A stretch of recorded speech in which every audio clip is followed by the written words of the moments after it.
ইতিমধ্যে HS first ইয়াৰৰ বাকী থকা পৰীক্ষাৰ এখন নতুন ৰুটিন প্ৰকাশিত হৈছে কিন্তু প্ৰশ্ন হৈছে এইখন সঁচা নে মিছা ইয়াৰ লগতে শিক্ষামন্ত্ৰী ডক্টৰ ৰণোজ পেগুৰৰ মন্তব্য আহি পৰিছে যে এইচএস ফাৰ্স্ট ইয়াৰৰ বাকী থকা পৰীক্ষা এছএছইবি বোৰ্ডে কেতিয়া অনুষ্ঠিত কৰিব সবিস্তাৰে জনাব বিচাৰো আপোনালোকে ভিডিঅটো স্কিপ নকৰাকৈ একেবাৰে শেষলৈ চাই থাকিব আৰু যদি চেনেলত প্ৰথমবাৰৰ বাবে আহিছে তেনেহলে সাবস্ক্ৰাইব কৰি ৰাখিব যাতে এনে ধৰণৰ জৰুৰী ইনফৰমেশ্যন সদায় লাভ কৰিব পাৰে এতিয়া আপোনালোকক দেখুৱাই দিব বিচাৰো এই ৰুটিনখন আপোনালোকে স্ক্ৰীনত প্ৰত্যক্ষ কৰিব পাৰিছে ইয়াতে লিখা আছে ৰিভাইজড এক্সামিনেশ্যন শেডিউল এইচএস ফাৰ্স্ট ইয়াৰ এক্সামিনেশ্যন 2025 আৰু ইয়াতে এটা বক্স দিয়া আছে লেফট সাইডত আছে অৰিজিনাল এক্সাম ডেট তাৰ পাছতে আছে সাবজেক্টৰ নেম আৰু ৰাইট সাইডত আছে নিউ ৰিশেডিউল ডেট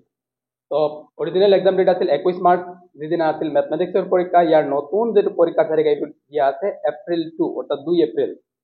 তো এইদৰে বাকি সাবজেক্টৰ অৰিজিনাল ডেট আৰু ৰিশেডিউলৰ ডেট দিয়া সাবজেক্টৰ নাম দিয়া আছে কিন্তু মই আপোনালোকক ক্লিয়াৰলি জনাই দিব বিচাৰো এই যিখন ৰুটিন এইখন হৈছে সম্পূৰ্ণৰূপে ভুৱা ৰুটিন কোনোবা দুষ্ট চক্ৰৰে এইখন এডিট কৰি তৈৰি কৰিছে আৰু সামাজিক মাধ্যমত বিয়পি দিছে যাতে ছাত্ৰছাত্ৰীসকল বিভ্ৰান্ত কৰিব পাৰে তো আপোনালোকে এই ৰুটিনখন লৈ চিন্তিত হোৱাৰ কোনো প্ৰয়োজন নাই এইখন হৈছে সম্পূৰ্ণৰূপে ফেক ৰুটিন কিয়নো এছএছইবি বোৰ্ডৰ বৈঠকত সিদ্ধান্ত লোৱা হৈছে যে এইচএস ফাৰ্স্ট ইয়াৰৰ বাকী থকা পৰীক্ষাবোৰ পঞ্চায়ত নিৰ্বাচনৰ দিন ঘোষণাৰ পিছতে অৰ্থাৎ বিহুৰ পিছতে অনুষ্ঠিত কৰিব বুলি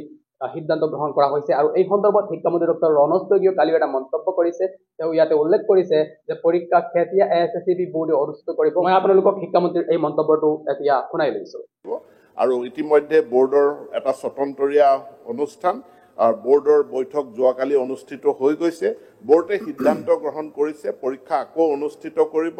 পঞ্চায়ত নিৰ্বাচনৰ দিন ঘোষণা হোৱাৰ পাছত যাতে পঞ্চায়ত নিৰ্বাচনৰ লগত কোনো কনফ্লিক্ট নহয় তাৰ পাছতে আমাৰ একাদশ শ্ৰেণীৰ ক্লাছ 11ৰ পৰীক্ষাৰ শিডিউল ঘোষণা হ'ব